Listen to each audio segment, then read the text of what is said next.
আমরা হাদিসের পরিভাষায় শবে বরাত শব্দটা পাই না। হাদিসের মধ্যে আমরা শবে বরাত এই শব্দটা পাই না।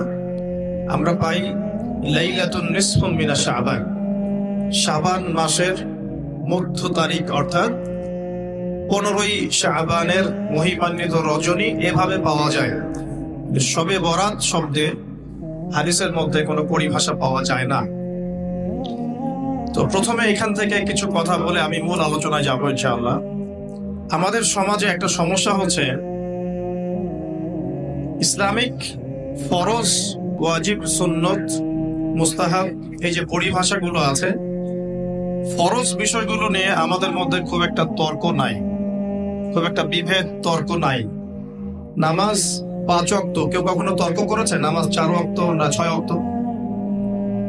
ঈশার ফরজ নামাজ 4 রাকাত, কখনো তর্ক শুনেছেন 5 রাকাত না 3 রাকাত? কিবলা আমাদের একটা, আগে ছিল দিকে, কোন দিকে নাম শুনেছেন কিনা? এখানে একটা মসজিদ আছে, মসজিদুল নাম তো শুনেছেন, যেখান থেকে ঈসা আলাইহিস সালাম শেষ জামানায় পুরো বিশ্ব শাসন করবেন ইনশাআল্লাহ। এখান থেকে যে জায়গাটা এখন দখল করে রেখেছে কারা? তো এদিকে আমাদের প্রথম কিবলা ছিল, নবী সাল্লাল্লাহু আলাইহি ওয়াসাল্লাম বেশ কয়েক মাস এইদিকে মুখ করে সালাত আদায় করেছিলেন। এরপর রমাদান মাসে কিবলা পরিবর্তন করে দেওয়া হয় এবং কাবা ঘরের দিকে কিবলা ফেরানো হয়। আমাদের প্রথম কিবলার নাম তাহলে, যেখান থেকে মেরাজের রাতে নবী সাল্লাল্লাহু আলাইহি ওয়াসাল্লামকে আল্লাহ পাকের আরশে আজিম পর্যন্ত নিয়ে যাওয়া হয়েছিল। তো আমাদের কিবলা এখন মক্কা, কাবা। এই কাবা যে আমাদের কিবলা, এই কিবলা নিয়ে মুসলিমদের মধ্যে কোনো বিভেদ আছে? আমাদের নবী মুহাম্মদ সাল্লাল্লাহু আলাইহি ওয়াসাল্লাম সর্বশেষ নবী, সর্বশ্রেষ্ঠ নবী, মানবতার মুক্তির দূত। মুহাম্মদ সাল্লাল্লাহু আলাইহি ওয়াসাল্লামের নবুয়ত নিয়ে আমাদের মধ্যে কোনো দ্বন্দ্ব সংঘাত কিছু আছে, তর্কাতর্কি আছে? যদিও এখন নতুন তর্ক বের হয়েছে যে কিছু কিছু মানুষ দাবি করছে নবী সাল্লাল্লাহু আলাইহি ওয়াসাল্লামের পরেও নবী আসতে পারে। এমন কথা শোনেন নাই? কিছু কিছু মানুষ দাবি করছে যে নবী সাল্লাল্লাহু আলাইহি ওয়াসাল্লামের পরেও নবী আসতে পারে। এবং এই তো কয়েকদিন আগেই পঞ্চগড়ে যে একটা ঘটনা ঘটে গেল, মির্জা গোলাম আহমেদ কাদিয়ানি গ্রুপের সাথে মুসলিমদের একটা সংঘর্ষ হয়ে গেল। তো তারা দাবি করে যে সেই ব্যক্তি হচ্ছেন মাহদি, সেই ব্যক্তি হচ্ছেন ঈসা এবং সেই ব্যক্তি হচ্ছেন নবী। ওই আলোচনা আমি পরে আসছি। কিছু কিছু ক্ষেত্রে নবী সাল্লাল্লাহু আলাইহি ওয়াসাল্লামের পরেও মানুষ নবুয়ত দাবি করেছে, কিন্তু আমরা তো বিশ্বাস করি যে আমাদের সর্বশেষ নবীকে বলেন মুহাম্মদুর রাসূলুল্লাহ সাল্লাল্লাহু আলাইহি ওয়াসাল্লাম। কোনো সন্দেহ আছে আপনার মধ্যে? তবে নবীজি ভবিষ্যৎবাণী করে গিয়েছেন, শেষ জামানার হাদিসগুলোর মধ্যে তিনি বলে গিয়েছেন যে আমার মৃত্যুর পরে কোনো নবী নেই, তবে 30 জন মিথ্যাবাদী নবী নবুয়ত দাবি করবে আমি মারা যাওয়ার পরে। কতজন? 30 জন। তার মধ্যে তিনি বলেছেন 4 জন হবে মহিলা। কয়জন মহিলা? এদের সংখ্যা মোটামুটি শেষ। মহিলারা, কিছু মহিলা নবুয়ত দাবি করেছিলেন নবী সাল্লাল্লাহু আলাইহি ওয়াসাল্লামের ইন্তেকালের পরে। এই সংখ্যাটা মোটামুটি শেষের দিকে। তো এই মিথ্যা নবুয়তের দাবিদারদের মধ্যে এই ভারতীয় উপমহাদেশ থেকেও একজন দাবি করেছিল যে সে হচ্ছে মাহদি, সেই ঈসা এবং সেই মুহাম্মদ সাল্লাল্লাহু আলাইহি ওয়াসাল্লামের পর আধ্যাত্মিক নবী। নাউজুবিল্লাহ। যদি নবী সাল্লাল্লাহু আলাইহি ওয়াসাল্লামের পর কেউ নবী হতে পারে, তাহলে তার কাছে আরেকটা আসমানি কিতাব আসতে হবে কিনা? কথা বোঝেন ভালো করে। নবী এবং রাসূল আল্লাহ পাক যখন পাঠান তাদের কাছে ওহী করেন না? নবী হয় মানুষ কখন? একটা মানুষ সমাজে চলাফেরা করছে 8-10টা মানুষের মতোই। আইয়ামে জাহিলিয়াতে নবী সাল্লাল্লাহু আলাইহি ওয়াসাল্লাম এই আবু জেহেল, আবু লাহাব, উতবা, শায়বা এদের এই সমাজের মধ্যেই তিনি বসবাস করছেন। সমাজের অরাজকতা তার কাছে ভালো লাগে না, সমাজটা নোংরা, দূষিত, তিনি একাকী থাকতে পছন্দ করেন। একদিন হেরা গুহায় আল্লাহ রাব্বুল আলামিন তার কাছে পাঠালেন জিবরাইল আলাইহিস সালামকে ওহী নিয়ে। কি নিয়ে? সূরা আলাকের প্রথম 5টা আয়াত নাজিল করা হলো, ইকরা বিসমি রাব্বিকাল্লাযী খালাক, খালাকাল ইনসানা মিন আলাক, ইকরা ওয়া রাব্বুকাল আকরাম, আল্লাযী আল্লামা বিল কলম, আল্লামাল ইনসানা মা লাম ইয়ালাম। এই যে আয়াতগুলো নাজিল হলো, এখন নবী সাল্লাল্লাহু আলাইহি ওয়াসাল্লামের কাছে নবুয়ত আসলো। তো নবুয়ত আসতে হলে কি শর্ত? নবুয়ত আসতে হলে আল্লাহর পক্ষ থেকে আসমানি কিতাব আসতে হবে। কথা ঠিক আছে কিনা? কথা ঠিক কিনা? নবুয়ত পেতে হলে আল্লাহর পক্ষ থেকে আসমানি কিতাব তো লাগবে। যেমন তাওরাত কার উপর নাজিল হয়েছিল? নবী মুসা আলাইহিস সালামের উপরে। বলেন কার উপরে? নবী মুসা আলাইহিস সালামের উপরে। তাহলে মুসা আলাইহিস সালাম নবী ছিলেন কিনা? আচ্ছা। জাবুর কার উপর নাজিল হয়েছে? দাউদ আলাইহিস সালাম। তাহলে দাউদ আলাইহিস সালাম নবী ছিলেন।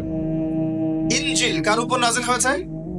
নবী ঈসা ইবনে মারইয়াম। তাহলে ঈসা ইবনে মারইয়াম আল্লাহর সন্তান ছিলেন না, আল্লাহর রাসূল ছিলেন। ঠিক আছে কথা? এবার মুহাম্মদ সাল্লাল্লাহু আলাইহি ওয়াসাল্লামের উপর নাজিল হলো কোরআন। এখন নবী সাল্লাল্লাহু আলাইহি ওয়াসাল্লাম নবুয়ত পেলেন, নবী হলেন। এখন যদি মুহাম্মদ সাল্লাল্লাহু আলাইহি ওয়াসাল্লামের পরে কেউ নবুয়ত দাবি করে, তাহলে তার কাছে আসমানি কিতাব আসতে হবে না? এখন কোরআনের পরে পুরো বিশ্বে কোন আসমানি কিতাব এসেছে বা আসবে? অতএব প্রমাণ হয়ে গেল যে নবী সাল্লাল্লাহু আলাইহি ওয়াসাল্লামের পরে যারাই নবুয়ত দাবি করবে তাদেরকে আসমানি কিতাব দেখাতে হবে। এই যে আমি নবী হয়েছে, আমার আসমানি কিতাব এই। এমন কোন আসমানি কিতাব কি আমরা পেয়েছি? তাহলে এতটুকু বুঝতে কি আমাদের বাকি থাকে যে নবী সাল্লাল্লাহু আলাইহি ওয়াসাল্লামের পরে যারাই নবুয়ত দাবি করবে এরা মিথ্যাবাদী, প্রতারক।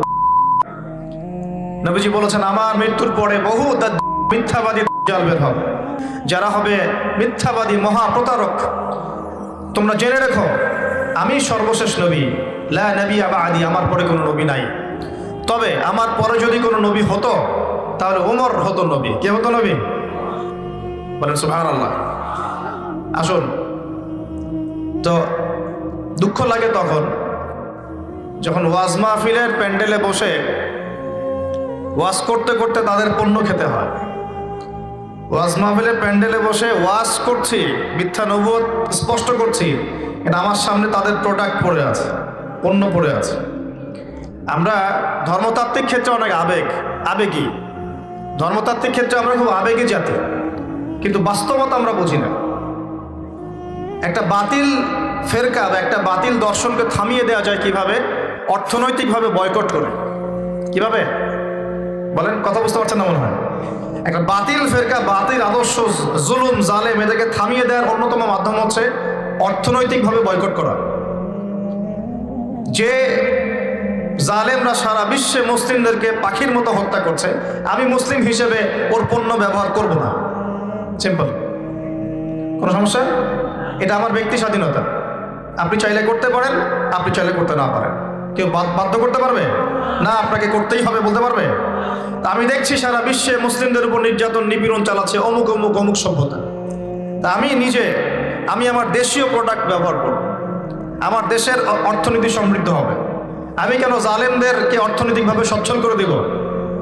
এটা আমি কি জালেমদেরকে সহযোগিতা করছি না? মিথ্যা নবুয়তের দাবি করলে আমরা রাস্তায় নেমে হইচই করছি, মাশাআল্লাহ, জীবন দেওয়ার জন্য প্রস্তুত থাকছি, কিন্তু আমাদের ঘরগুলা ওদের প্রোডাক্ট পণ্য দিয়ে ভর্তি হয়ে আছে। এটা আবার কি ধরনের কথা বলতে?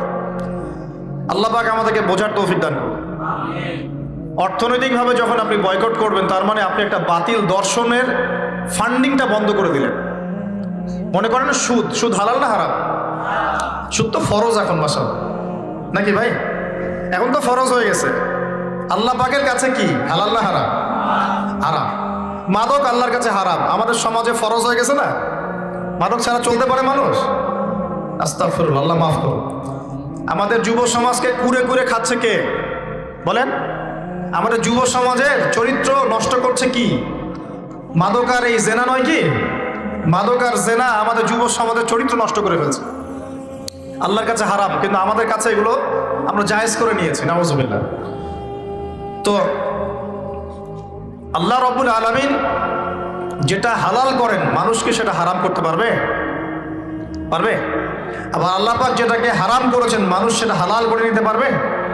যদি কেউ করে, এই পাপটার নাম হলো শিরক। এই পাপের নাম কি? শিরক। প্রিয় ভাইরা, আমাদেরকে বুঝতে হবে, শুধুমাত্র আবেগ দিয়ে নয়, বিবেক দিয়ে চিন্তা করতে হবে কিভাবে ইসলামকে নিয়ে কাজ করলে শেকড় থেকে ইসলাম শক্তিশালী হবে, এটা আমাদেরকে ভাবতে হবে। আল্লাহ পাক আমাদেরকে বোঝার তৌফিক দান করুন। যে বিষয়টার দিকে ফোকাস করছিলাম, দেখুন আমাদের কেবলা নিয়ে কোনো সমস্যা আছে, আমাদের নবী নিয়ে কোনো সমস্যা আছে? এখান থেকে প্রাসঙ্গিক কিছু কথা বললাম যে নবী সাল্লাল্লাহু আলাইহি ওয়াসাল্লামের পর যদি কেউ নবুয়ত দাবি করে, তাকে বলতে হবে তোমার আসমানি কিতাব দেখাও।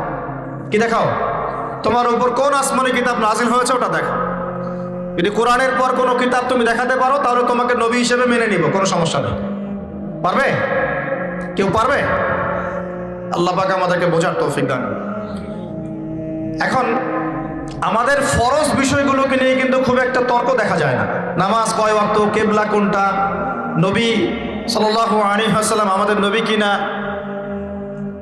আমরা কোন মাসে রোজা রাখবো, কখন হজ করব, কত পরিমাণ নেশাব হলে যাকাত দিব সম্পদের, আমাদের আল্লাহ কয়জন, আল্লাহ নিয়ে কোনো তর্ক আছে? তারপরে আমাদের ধর্মগ্রন্থ কোরআন, এই কোরআন নিয়ে কোনো তর্ক আছে? প্রত্যেক মুসলমান বিশ্বাস করে কোরআন আল্লাহর কিতাব, বিশ্বাস করে না? আচ্ছা, এখন দেখেন দুর্ভাগ্যজনক বিষয়টা দেখেন, আমাদের মুসলিম উম্মাহকে আল্লাহ পাক ঐক্যবদ্ধ থাকতে বলেছেন। কি থাকতে বলেছেন ভাই?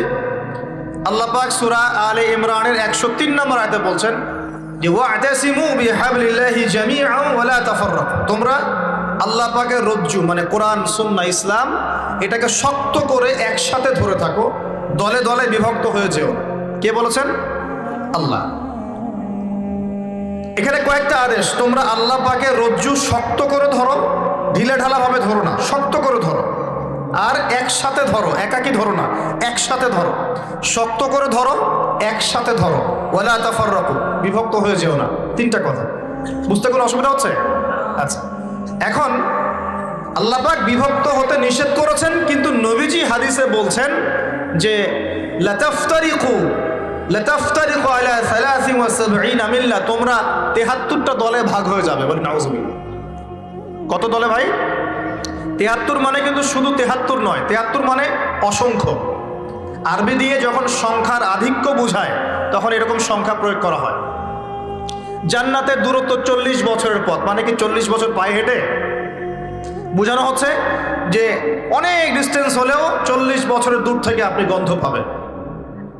মানে জান্নাতের যে ঘ্রাণ, সুঘ্রাণ কিয়ামতের মাঠে মানুষ দেখা যাবে বহু দূর থেকে পাওয়া যাবে ইনশাআল্লাহ।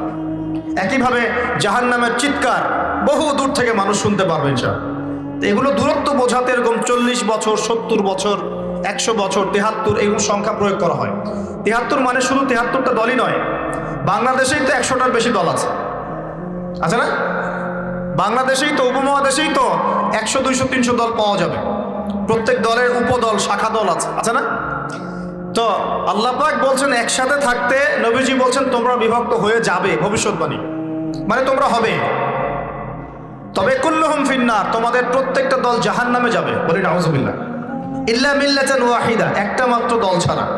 কিলা, তাকে বলা হচ্ছে মান হিয়া ইয়া রাসূলুল্লাহ, আল্লাহ রাসূল সেই নাজাতপ্রাপ্ত দলটা কারা, ওই মিল্লাতটা কারা? নবীজি বলছেন, খুব গৌর করে শোনেন, নবীজি বলছেন কোনো নাম বলছেন না, কোনো দলের নাম বলছেন না। তিনি বলছেন মা আনা আলাইহি ওয়া আসহাবি আল ইয়াউমা, মা আনা আলাইহি ওয়া আসহাবি আল ইয়াউমা। আজকের দিনে মানে 1400 বছর আগে যখন নবীজি বেঁচে আছেন তখনকার কথা তিনি বলছেন।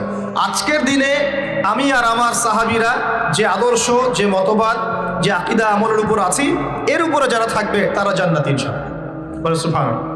যে কোনো দেশের হতে পারে, যে কোনো মানে ভাষার হতে পারে, যে কোনো সম্প্রদায়ের হতে পারে, যে কোনো সময়ের হতে পারে, যে কোনো সময়, সাদা কালো, ছোট বড়, ধনী গরিব, বাংলাদেশি পাকিস্তানি, যে কেউ হতে পারে। অতএব আল্লাহ রাব্বুল আলামিন বিভক্ত হতে নিষেধ করছেন, আমরা বিভক্ত হচ্ছি, আর নবীজি বলছেন তোমরা হবে। কিন্তু মনে রেখো, যারা বিভক্ত হয়ে যাবে তারা জান্নাতে যেতে পারবে না, বরং যারা ঐক্যবদ্ধ থাকবে, আমি আর আমার সাহাবী যার উপর আছি তার উপরে থাকবে, ইনশাআল্লাহ জান্নাতি। তার মানে আমরা বুঝতে পারলাম আমাদের আকীদা, আমাদের বিশ্বাস, আমাদের আমল, আমাদের মানহাজ, আমাদের প্রত্যেকটা বিষয় নবী সাল্লাল্লাহু আলাইহি ওয়াসাল্লাম সাহাবীদের অনুকরণে হতে হবে, বাস আমরা জান্নাতি ইনশাআল্লাহ। কথা কি বুঝতে সমস্যা হচ্ছে ভাই? আচ্ছা, আমি চেষ্টা করছি সহজ করে বলার জন্য। এবার আসেন, যেখান থেকে এই জায়গায় আসলাম, আমরা আমাদের ফরজ বিষয়গুলোকে নিয়ে তর্ক করি না। নামাজ 5 ওয়াক্ত কেউ তর্ক করে না, করে? এশার নামাজ 4 রাকাত পড়েছেন, কেউ তর্ক করেছে? রমজান মাসে রোজা রাখবো, কেউ তর্ক করবে? আমাদের কেবলা নিয়ে কেউ তর্ক করে? আল্লাহ একজন, এই নিয়ে বিষয় নিয়ে কেউ তর্ক করে? নবী একজন, কেউ তর্ক করে? কোরআন আমাদের একমাত্র ধর্মগ্রন্থ, যার ব্যাখ্যা আছে হাদিস, কেউ কি তর্ক করে এগুলো নিয়ে? কিন্তু আল্লাহ পাক বিভক্ত হতে নিষেধ করেছেন, আমরা বিভক্ত হচ্ছি ফরজ বিষয়গুলোকে নিয়ে নয়, সুন্নত মুস্তাহাব এই বিষয়গুলোকে নিয়ে। আমার কথা বুঝতে পারছেন কি? আমরা বিভক্ত হচ্ছি ছোটখাটো কিছু মুস্তাহাব বিষয়গুলোকে। আমি ছোটখাটো বলছি, ফরজের তুলনায় তো ছোট নাকি? ইসলামের প্রতিটা বিষয় গুরুত্বপূর্ণ, কিন্তু আমরা কোন বিষয়টাকে সবচেয়ে বেশি অগ্রাধিকার দিব? ফরজ, ওয়াজিব, তারপর না আস্তে আস্তে সুন্নাহ, পরে মুস্তাহাব নফল পর্যায়ে আসবে। সমাজের যত বিভক্তি মুসলিমদের মধ্যে, দেখবেন এগুলো ফরজ নিয়ে না, এগুলো ওয়াজিব নিয়ে না। হাতকে কোথায় বাঁধবে? আমিন জোরে বলবেন, আস্তে বলবেন। পায়ের সাথে পা লাগাবে গিয়ে লাগাবে না। সূরা ফাতিহা নামাজে পড়বে কি পড়বে না। তারাবির নামাজ কয় রাকাত হবে? ঈদের তাকবীর কয় রাকাত হবে? সবে বরাতে আমল করা যাবে কি যাবে? যত বিষয়ে, এই সবগুলো বিষয় তো ফরজ নাকি ভাই? বলেন তো, যে কয়েকটা কথা বললাম এগুলো কি ফরজ? দুর্ভাগ্য, মুসলিম উম্মার, বাংলার মাটির মুসলমানদের একটা বড় দুর্ভাগ্য হচ্ছে আমরা ছোটখাটো বিষয়গুলোকে নিয়ে আমাদের মধ্যে দলে দলে বিভক্ত হয়ে গেছি। ঠিক এই যে আগামীকাল আল্লাহ পাকের একটা রহমত আমাদেরকে দিয়েছেন, যে লাইলাতুন নিসফু মিনাশ শাবান, শাবান মাসের মধ্য রজনী, আল্লাহ পাকের রহমত।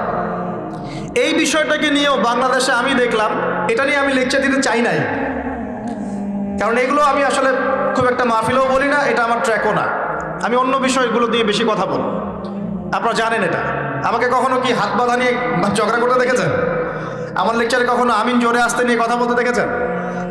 আমি মনে করি উম্মার এই ফিতনাময় অবস্থায় এই বিষয়গুলো চেয়ে বেশি ইম্পর্টেন্ট আমাদের আকীদা ঠিক আছে কিনা, আমরা তাওহীদপন্থী কিনা, আমরা সুন্নাত ঠিক আছে কিনা, আমলে বেদাত ঢুকছে কিনা, আমরা হালাল খাই কিনা, সুদ থেকে দূরে থাকতে পারছি কিনা, সমসাময়িক এই বিশ্ব সম্পর্কে সচেতন কিনা, মুসলিম উম্মার বিরুদ্ধে যারা সব চক্রান্ত ষড়যন্ত্র করছে ওদের ব্যাপারে আমরা সচেতন কিনা, শেষ জামানাকে আমরা ডিল করতে পারবো কিনা। বড় বড় বিষয়গুলোকে ফোকাস না করে আমরা যখন ছোটোখাটো বিষয় নিয়ে মারামারি করতে থাকি, আস্তে আস্তে আমাদের মধ্যে ঐক্য সংহতি নষ্ট হয়, দলে দলে উম্মাহ বিভক্ত হয়ে যায়। ঠিক এই যে এই ইস্যুটাকে নিয়েও কথা বলতে শেষে বাধ্য হচ্ছে, কারণ দেখলাম অনলাইন অফলাইনে দুইটা দল দুইটাই চরমপন্থী। একদল অতিরিক্ত বাড়াবাড়ি, একটা অতিরিক্ত ছাড়াছাড়ি। বাড়াবাড়ি আর ছাড়াছাড়ি। একটা অতিরিক্ত বাড়াবাড়ি, সে একদম শবে বরাতকে মনে হয় লাইলাতুল কদরের উপরে নিয়ে যাচ্ছে আর কি। লাইলাতুল নিসফু মিনাশ শাবানকে কোনো কোনো ক্ষেত্রে বাড়াবাড়ি পন্থীরা একদম লাইলাতুল কদরের উপরে নিয়ে চলে যাচ্ছে। আর ছাড়াছাড়ি যারা, তারা বলছে এই রাত্রে কোনো কিছুই করা যাবে। দুইটাই চরমপন্থী, বুঝতে পারছেন না মনে কর। একদল এটাকে নিয়ে এত বেশি বাড়াবাড়ি করছে যে এটাকে একদম লাইলাতুল কদরের উপরে নিয়ে চলে যাচ্ছে। আরেক দল দেখা যাচ্ছে এটাকে এমনভাবে পরিত্যাগ করছে, এইতে কিছুই করা যাবে না, কোনো ফজিলতি নাই। এখন আসলে মধ্যম পন্থা কি? মাঝখানে আমরা কি করবো তাহলে জানার দরকার আছে কি নাই? অনেক হাদিসের অনেক আলোচনা, প্রায় 40-50 পৃষ্ঠার বই, সব আলোচনা তো মাহফিলে করা সম্ভব না। আমি সারমর্মটুকু বলি। সারমর্ম কি? হাদিসের শবে বরাত নামে কোনো শব্দ নাই। এক নাম্বার কথা কি নাই ভাই? শবে বরাত নামে কোনো শব্দ নেই। আছে লাইলাতুন নিসফু মিনাশ শাবান, শাবান মাসের মধ্য রজনী। শাবান মাসের মধ্য রজনী। শাবান মাস কি? উত্তর, নবী সাল্লাল্লাহু আলাইহি ওয়াসাল্লাম রমজান মাসের পর যে মাসে রোজা রাখতে বেশি গুরুত্ব দিয়েছেন তার নাম শাবান। আমার সাথে বলেন, শাবান মাস কি? নবী সাল্লাল্লাহু আলাইহি ওয়াসাল্লাম রমজানের পরে যে মাসে রোজা রাখতে খুব বেশি গুরুত্ব দিয়েছেন তার নাম শাবান। আয়েশা রাদিয়াল্লাহু আনহা তিনি বলতেন যে শাবান মাস আসলে নবী সাল্লাল্লাহু আলাইহি ওয়াসাল্লাম এত বেশি বেশি রোজা রাখতেন যে মনে হতো তিনি রোজা ছাড়বেনই না, সারা মাস রেখে ফেলবেন। মনে বেশি থেকে বেশি রোজা রাখতেন শাবান মাসে। প্রশ্ন হচ্ছে কেন? উত্তর, এমনিতে এই মাসটা বরকতময় এবং এই মাসে আল্লাহ পাক তার রহমতে বিপুল সংখ্যক মানুষকে জাহান্নাম থেকে মুক্তি দান করেন। সুবহানাল্লাহ। নবী সাল্লাল্লাহু আলাইহি ওয়াসাল্লাম এই মাসকে তাজিম করতেন। এই মাসের সম্মানার্থে, এই মাসে আল্লাহর রহমত বরকতের স্বার্থে নবী করিম সাল্লাল্লাহু আলাইহি ওয়াসাল্লাম এই মাসে বেশি বেশি রোজা রেখেছেন। সুন্নত কি শিখলাম? শাবান মাসে বেশি বেশি রোজা রাখা সুন্নত। একটা কি পেলাম ভাই? শাবান মাসে বেশি বেশি রোজা রাখা সুন্নত। আপনি যদি মুকিম হন, শরীর সুস্থ থাকে, মুসাফির না, আপনার সুস্থতা আছে, সব ঠিক আছে, আপনি চেষ্টা করবেন এই মাসে বেশি বেশি রোজা রাখার। পারা যাবে ইনশাল্লাহ। এটা নবীর সুন্নত হবে। আরেকটা হাদিস মাথায় নিয়ে নেন, আজকে সারা ওয়াজ ভুলে গেলে এই ওয়াজটা ভুলেন না। কি হাদিস? নবীজি বলছেন,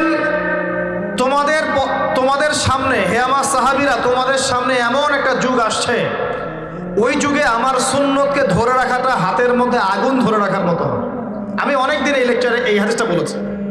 তোমাদের সামনে এমন একটা কঠিন যুগ আসছে, জামানা সবরিন, সবরের যুগ, কঠিন যুগ। ওই যুগে ঈমান ধরে রাখা, মানে আমার সুন্নতের উপর থাকা, হাতে আগুন ধরে রাখার মতো হবে। ওই যুগে যদি তোমরা আমার একটা সুন্নতকে জীবিত করতে পারো, সমাজে একটা সুন্নত মরে গেছে, ওটাকে আবার জীবিত করতে পারো, তাহলে 50 জন শহীদ সাহাবীর নেকি পাও।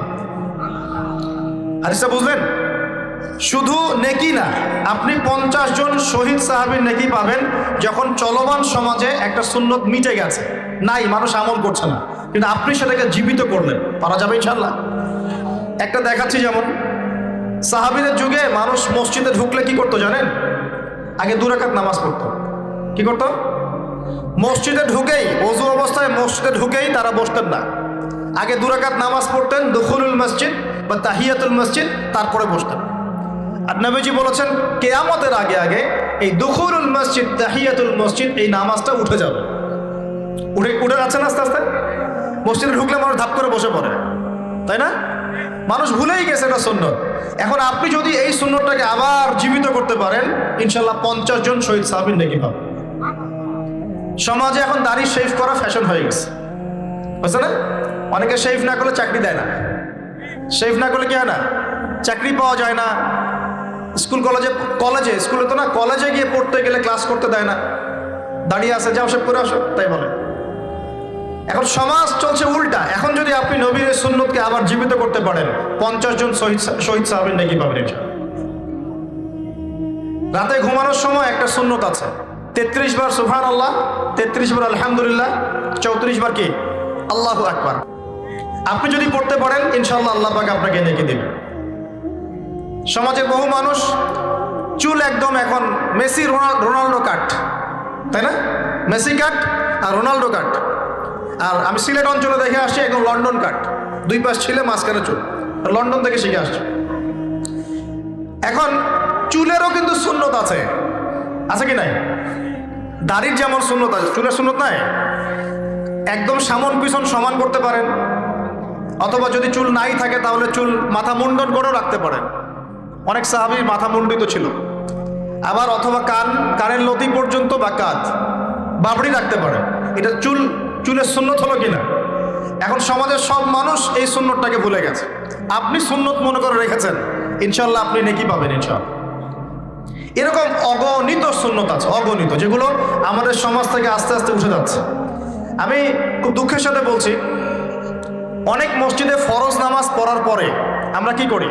একটা মোনাজাত করি, আল্লাহুম্মা আমিন বিরহমাতিকা ইয়া আরহামার রাহিম, ব্যাস উঠে চলে গেলাম, তাই না? উঠে চলে যায় না? তারপর স্যান্ডেল নিয়ে বাইরে চলে গেল। অথচ সালাম ফিরানোর পরে একবার বলতে হয় আল্লাহু আকবার। কি বলতে হয়? 3 বার বলতে হয় আস্তাগফিরুল্লাহ, আস্তাগফিরুল্লাহ, আস্তাগফিরুল্লাহ। বলতে হয় আল্লাহুম্মা আনতাস সালাম ওয়া মিনকাস সালাম তাবারাকতা ইয়া যাল জালালি ওয়াল ইকরাম। একবার পড়তে হয় আয়াতুল কুরসি, 33 বার সুবহানাল্লাহ, 33 বার আলহামদুলিল্লাহ, 33 বার আল্লাহু আকবার, তারপর কালিমা শাহাদা। এরপর সূরা ফালাক একবার, সূরা নাস একবার, ইখলাস একবার। আরো অনেক দোয়া আছে, আল্লাহুম্মা লা মানিআ লিমা আ'তাইত ওয়া লা মু'তিয়া লিমা মানা'ত ওয়া লা ইয়ানফা'ু যাল জাদ্দি মিনকাল জাদ।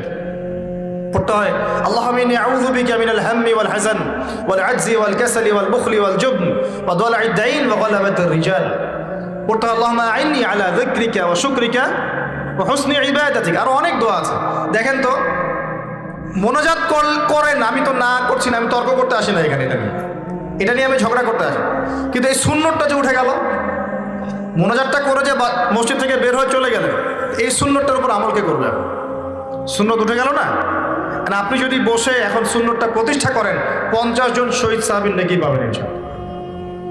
এগুলো তো গেল আমলিয়াত। সমাজ চলছে সুদের উপরে, আর আপনি যদি হালাল অর্থনীতি প্রবর্তন করতে পারেন তাহলে কত নেকি পাবেন? সমাজ চলছে জেনায়, আপনি এখন পর্দা প্রতিষ্ঠা করলেন তাহলে কত নেকি পাবেন? সমাজে চলছে দুর্নীতি, আপনি এখন আমানতদারিতা ইনসাফ প্রতিষ্ঠা করলেন, কত নেকি পাবেন? সমাজে চলছে শয়তানি, সব শয়তানি। কি চলছে? শয়তানি। এখন আপনি আল্লাহ রাব্বুল আলামিনের ওহী প্রতিষ্ঠা করলেন, কত নেকি পাবেন? নিঃসন্দেহে আর অনেক বেশি নেকি পাবেন। আল্লাহ পাক আমাদেরকে সেই লক্ষ্যে কাজ করার তৌফিক দান। প্রিয় ভাইরা, যে কথা বলতে এখানে আসলাম, এক বাড়াবাড়ি এক কি ছাড়াছাড়ি, এর মাঝখানে কি একটা ফজিলত জানলাম। শাবান মাস মানেই এই মাসে নবীজি বেশি বেশি রোজা রাখতেন। তাহলে আমরা কি করবো এই মাসে ভাই? 1 নম্বর কাজ, বেশি বেশি রোজা রাখার চেষ্টা করবো ইনশাআল্লাহ। আল্লাহ তৌফিক দান করবেন। এবার আরেকটা পয়েন্ট বলি, সামনে রমাদান মাস। রমজান মাস আসলে আমরা মাশাআল্লাহ পরিপূর্ণ মুসলিম হওয়ার চেষ্টা করি, কিন্তু সারা বছর এটা ধরে রাখতে পারি না। রমজান মাসে যে নামাজ পড়ে না সেও মসজিদে যায়। দেখা যায় যে জুমার নামাজও পড়ে না, ও তারাবির নামাজ পড়তে যায়, যায় কি না? ওই দিন গিয়ে বলে এসি দেন, ইমাম সাহেব এসি অন করেন, তাই না? সারা বছর তো আসে নাই। ওই দিন গিয়ে ইমাম সাহেব এসি বন্ধ কেন? এই মুয়াজ্জিন সাহেব ফ্যান দেন। তখন ওখানে গিয়ে মানে কি বলবো, হ্যাঁ মাতব্বরি করে আর কি। যাক, তারপরেও যে মসজিদে আসছে আমরা দোয়া করি আল্লাহ হেদায়েত দান করুন।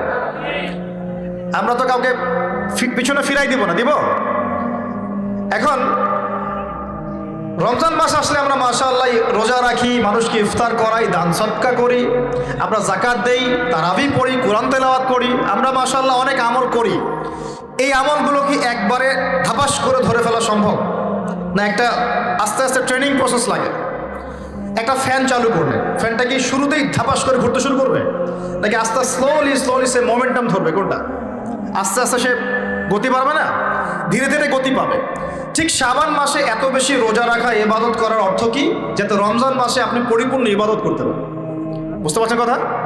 রমজানে গিয়ে তো শুরুতেই সব ইবাদত ধরে ফেলা সম্ভব হবে না। মনে করেন আগামীকাল পহেলা রমজান, আজকে থেকে আপনি সব ইবাদত একসাথে করতে পারবেন? তখন গিয়ে আপনি বেগ পেতে হবে। কিন্তু একটা মাস আগে থেকে যদি ট্রেনিং নেন, ইনশাআল্লাহ রমজান মাসে ইজি হয়ে যাবে। এটা একটা কারণ নবী সাল্লাল্লাহু আলাইহি ওয়াসাল্লাম শাবান মাসে বেশি বেশি রোজা রাখতেন, আমল করতেন। আল্লাহ পাক আমাদের সবাইকে শাবান মাসে বেশি বেশি আমল করার তৌফিক দান, যাতে রমজান মাসে গিয়ে আমরা সুবিধা পাই, রমজান মাসের হকটা আদায় করতে পারি। এবার এই মাসে নবী সাল্লাল্লাহু আলাইহি ওয়াসাল্লাম কি বলেছেন একটা হাদিস থেকে আগে বুঝি। এই হাদিসটা সহ অনেক হাদিসে এই একই রকম কথা এসেছে, এবং এই হাদিসটা বিশুদ্ধ। এটাকে অস্বীকার করলে হাদিস অস্বীকারী হয়ে যাবে। বাড়াবাড়ি গ্রুপ, ছাড়াছাড়ি গ্রুপ, উভয়ের জন্যই নসিহত।